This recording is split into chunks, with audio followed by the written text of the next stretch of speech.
दोस्तों नमस्कार। बिहार दरोगा अभ्यर्थी मन से तैयारी कर रहे हैं, तैयारी करते रहिए। आज बताएंगे कि बिहार दरोगा परीक्षा में श्योर सक्सेस होना है तो 85% से ज़्यादा अंक लाना पड़ेगा। हम यह बात कर रहे हैं पीटी और मेंस में। देखिए, इस बार कट ऑफ भी ज़्यादा जाएगा और मेंस के लिए ज़्यादा समय नहीं मिलेगा। तो तैयारी इसी तरह से होनी चाहिए कि आप निश्चित सफलता प्राप्त कर लें। तो आज बात करते हैं, सबसे पहले हम बता देते हैं कि कट ऑफ क्यों ज़्यादा जाएगा, इस पर चर्चा करेंगे और उसके बाद क्या क्या थोड़ा थोड़ा सुधार हम लोग अपने स्टडी में कर ले ताकि किसी प्रकार की कोई समस्या ना हो। चलिए शुरू करते हैं। देखिए, आप जानते हैं कि कट ऑफ ज़्यादा जाएगा। इस बार कट ऑफ ज़्यादा जाने के पीछे हम 3 कारणों को महसूस कर रहे हैं। देखिए, अगर तुलनात्मक रूप से देखें, तुलना करें तो पिछले साल से सीट ज़्यादा कम है और भीड़ बढ़ती जा रही है। तो पिछले साल में जो वैकेंसी आई हैं पिछले सालों में, उससे सीटें कम है। इस बार आप जानते हैं कि 1275 सीटें ही हैं, लगभग आधा से है। तो कट ऑफ तो बढ़ेगा ही, सीट कम हो गई तो भीड़ बढ़ ही रही है, सीटें कम हो गई। दूसरी बात कि छात्र को दिसंबर से इस बात की जानकारी थी कि बिहार दरोगा की वैकेंसी आ रही है। बहुत से छात्र उसी समय से गंभीरतापूर्वक तैयारी कर रहे हैं। देखिए, सभी छात्र नहीं, लेकिन बहुत से छात्र उसी समय से गंभीरतापूर्वक तैयारी कर रहे हैं। जब गंभीरतापूर्वक तैयारी करेगा तो जरूर नॉलेज होगा, तो कट ऑफ बढ़ेगा। दूसरी बात कि बिहार में इतनी सारी वैकेंसियाँ आ गई कि लोग तैयारी करते ही आ रहे हैं। तो सबकी कमोबेश सबकी तैयारी है, ऐसा नहीं है कि कोई जीरो है। सब कुछ न कुछ सभी लोग तैयारी किए हैं, इसलिए इस बार स्कोर ज़्यादा जाने की अच्छा संभावना है। और एक चीज़ और बता दें, तीसरा कारण जो कट ऑफ बढ़ने का, अदर स्टेट। देखिए, बिहार में लगभग फेयर बहाली हो रही है। ऐसे जो बिहार पुलिस की परीक्षा हुई उसमें क्वेश्चन आउट हो गया था, लेकिन आउट होने के बाद कैंसिल हो गया। फेयर बहाली का मतलब है कि किसी प्रकार का जो सेटिंग नहीं हो पा रहा है। अगर मतलब गलत करने का प्रयास कर रहा है तो सेंटर पर गलत हो रहा है। कोई व्यवस्थित ढंग से गलत नहीं हो रहा है जो माने बड़े लेवल पे हो। छोटे छोटे लेवल पे कुछ लोग प्रयास कर रहे हैं जो असफल भी हो जा रहे हैं। तो अदर स्टेट वाला, आप बिहार में नौकरी कर रहा, बिहार का वातावरण भी बहुत अच्छा है, तो अदर स्टेट वाला बिहार में नौकरी करना पसंद कर रहा है, तो भीड़ बढ़ती जा रही है। तो इन सब कारणों से कट ऑफ ज़्यादा जाएगा। अब इस पर विजय पाने के लिए आपको टारगेट 85% प्लस अंकों की रखनी होगी, तभी आप सफल हो सकते हैं। कुछ बातों का ध्यान रखेंगे तो एकदम निश्चित हो जाएगा। सबसे पहला जो बिहार के छात्रों में कमी है, बिहार और ग्रामीण क्षेत्रों के छात्रों में कमी, करेंट अफेयर। करेंट अफेयर हम लोग क्या करते हैं, लास्ट 1 महीना पढ़ते हैं, लास्ट जो है अंतिम जो मंथ है उसमें पढ़ते हैं, लेकिन यह गलत है। आप इधर 15 दिनों में जनवरी 2023 से अभी तक जो है उसको करेंट अफेयर रिविजन कर लीजिए। आपको जनवरी 2023 से दिसंबर 2023 तक का करेंट अफेयर पढ़ना है। यह अक्टूबर महीना है, इसका मतलब है कि जो 9 महीना बीत चुका है, तो पिछले 9 महीने का करेंट अफेयर इधर रिवीजन कर ले। आप करेंट अफेयर को बार बाद में न ले जाए। 12 महीना की मैगजीन आप रिवीजन नहीं कर पाएंगे। करेंट अफेयर में क्या आसान होता है करेंट अफेयर पढ़ना, लेकिन सभी चीज़ों, सभी फैक्ट जो है नया है, आसान है लेकिन नया है, तो नया चीज़ याद करने में समय लग जाता है। तो आप पिछले 9 महीना का करेंट अफेयर अभी जो 15 दिन है उसमें रिवीजन कर ले,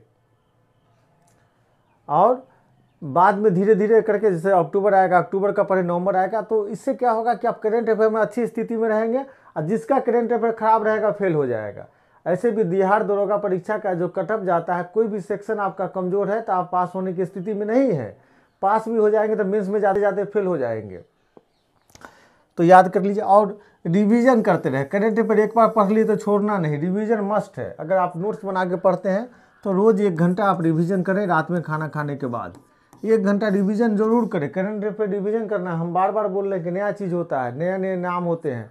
अब जियोग्राफी और फिजिक्स केमिस्ट्री में वही नाम बार बार पढ़ते हैं, लेकिन करेंट अफेयर में हमेशा नया चीज़ होता है। इसलिए रोज़ 1 घंटा पढ़ने, टफ नहीं होता है पढ़ना, लेकिन नया होता है, तो रोज़ 1 घंटा पढ़ते रहे। जान लीजिए, करेंट अफेयर में लापरवाही न करें।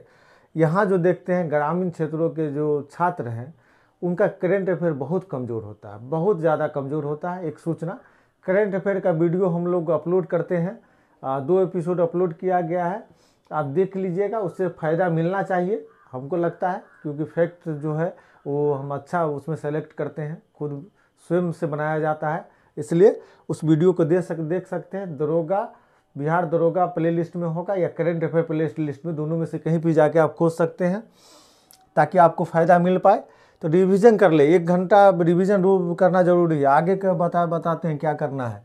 देखिए, अगर 70% से ज़्यादा तैयारी हो गई है तो आप प्रैक्टिस सेट जरूर बनाएं, प्रैक्टिस सेट बनाएं। देखिए, आप प्रैक्टिस सेट बनाने वक्त में 2-3 बातों का ध्यान रखें।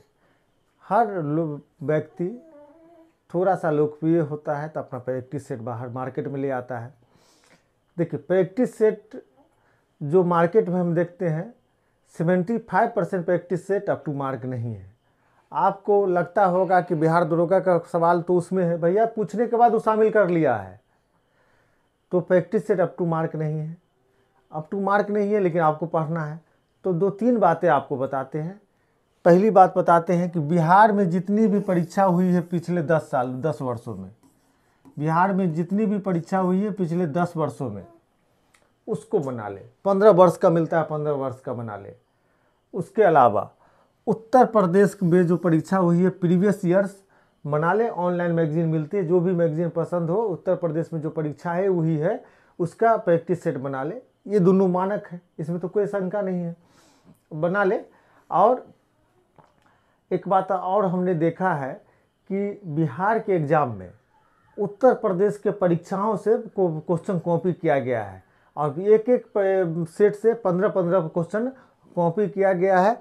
तो आप उत्तर प्रदेश में जो पूछे हुए जो परीक्षा हुई है उसका प्रीवियस ईयर बना ले। सस्ता में यूथ पब्लिकेशन सबकी बुक आती है, बहुत सस्ता में आपको मिल जाएगा, बहुत ज़्यादा पैसा नहीं लगता। तीसरा, एक प्रैक्टिस सेट आपको हम कहते हैं अपने मन से कोई भी चुन लीजिए, जो मार्केट में उपलब्ध है उसको बनाइए। मात्र एक प्रैक्टिस सेट, ज़्यादा नहीं बनाना, एक जो मन में हो, क्योंकि हमको ज़्यादातर practice set up to mark नहीं लग रहा है। अब देखिए, आपको अटपटा लगता होगा कि सब लोग करते हैं, तो सब लोग करते हैं तो सब लोग तो असफल है, जो कर रहे हैं वो असफल है। आपका जो भैया कर रहे हैं वो पास नहीं हो पा रहे हैं, और जो पास हो रहे हैं वो सिर्फ सिर्फ प्रैक्टिस सेट नहीं, उसके अलावा भी बहुत काम कर रहा है, तो उसको भी देखना है। सो अब आपको बता रहे हैं, सही सही सुन लीजिए। सच कड़वा लगता है, इसका मतलब ऐसा नहीं कि हम आपको झूठ बोल दें। सच बात सुनने की आदत डालिए, सच बात आप सुनेंगे तो आपको समझ में आएगा। ठीक है, आगे बढ़ते हैं। देखिए, पीटी और मेंस को अगर आप ध्यान रखते हैं तो पीटी, देखिए सिलेक्शन तो आपको मेंस पे होगा। आप जानते हैं कि मेरिट जो है मेंस पे बनती है, पीटी सिर्फ क्वालिफाइंग नेचर का होता है। लेकिन इस बार पीटी मेंस में ज़्यादा समय नहीं मिलना है, पीटी मेंस में ज़्यादा समय नहीं मिलना है, इसलिए पीटी में ही आप अपना इतना लेवल बढ़ा लीजिए कि मेंस पास करने में दिक्कत न हो। पीटी मेंस में इस बार आपको ज़्यादा समय नहीं मिलने जा रहा है, तो मेंस में ही आप, पीटी में ही आप अपना लेवल बना लीजिए, ताकि मेंस में कम समय में भी आपको तैयारी हो सके। आप हमेशा ध्यान रखिए, हमको दरोगा बनना है। तैयारी इस तरह से नहीं कीजिए कि सिर्फ हमको पीटी पास करना है। आपका तैयारी का लक्ष्य होना चाहिए कि हमको दरोगा बनना है, उसके दिशा में आगे बढ़ना है। हमारा लक्ष्य यह नहीं होना चाहिए कि दरोगा का पीटी पास करना है। तो मेंस आप पीटी और मेंस में बहुत कम समय मिलने जा रहा है, इसलिए आप क्या करें कि तैयारी का लेवल बढ़ा के रखें। और एक बात और बता देते हैं कि ज़्यादा बुक नहीं पढ़ना है, जो आप पढ़ते आ रहे उसको बार बार पढ़ना है। रिवीजन मस्ट है, रिवीजन जो है मस्ट है, इसलिए आप जो जीएस की जो बुक पढ़ रहे हैं उसको बार बार रिवीजन कीजिए। 4 कोचिंग का नोट्स पढ़ने की ज़रूरत नहीं, एक कोचिंग का नोट्स लुसेंट समानंद काफ़ी है। एक कोचिंग का नोट्स, एक लुसेंट समानंदन की बुक पढ़ लीजिए। करंट अफेयर का आपको बता दें, करंट अफेयर और मैथ का अलग से, मैथ रीजनिंग का अलग से तैयारी करना पड़ेगा। किसी एक कोचिंग का नोट्स और लुसेंट समानंदन की बुक बार बार जितना बार पढ़ सके पढ़ लीजिए। प्रैक्टिस सेट बनाइए। आपको बिहार दरोगा में सफल होने से कोई नहीं रोक सकता, दुनिया की कोई ताकत नहीं। भगवान भी आके कहेंगे क्या तू दरोगा बन जा। एक कोचिंग का पूरा नोट्स समानाध्ययन का और लुसेंट समानाध्ययन को मिला के पी जाइए। अब एनसीईआरटी पढ़ने का समय नहीं है, कोई टेक्स्ट बुक पढ़ने का समय नहीं है, इसलिए आप लोग गंभीरतापूर्वक तैयारी करें। 10 घंटा से कम प्रतिदिन नहीं पढ़े, 10 घंटा से कम प्रतिदिन नहीं पढ़े। पीछे देखिए, हम हमेशा बोलते हैं कि 8 घंटा पढ़िए, लेकिन जब एग्ज़ाम नज़दीक आता है तो ज़्यादा पढ़िए, क्योंकि जब एग्ज़ाम के बहुत नज़दीक चले जाएंगे तो आपको पढ़ने का मन नहीं लगेगा, तब 2-3 घंटा आप पढ़ेंगे। तो इसलिए बहुत ज़्यादा अभी पढ़ना है। एग्ज़ाम के जैसे नज़दीक पहुँचेंगे वह मतलब पढ़ाई में थोड़ा कम मन लगता है। याद रखिएगा, ह्यूमन साइकोलॉजी पर भी ध्यान रखना है। अभी आपको खूब मन लगेगा, इसलिए खूब ज़्यादा पढ़िए। दोस्तों, इसी के साथ वीडियो समाप्त करते हैं। बहुत बहुत धन्यवाद।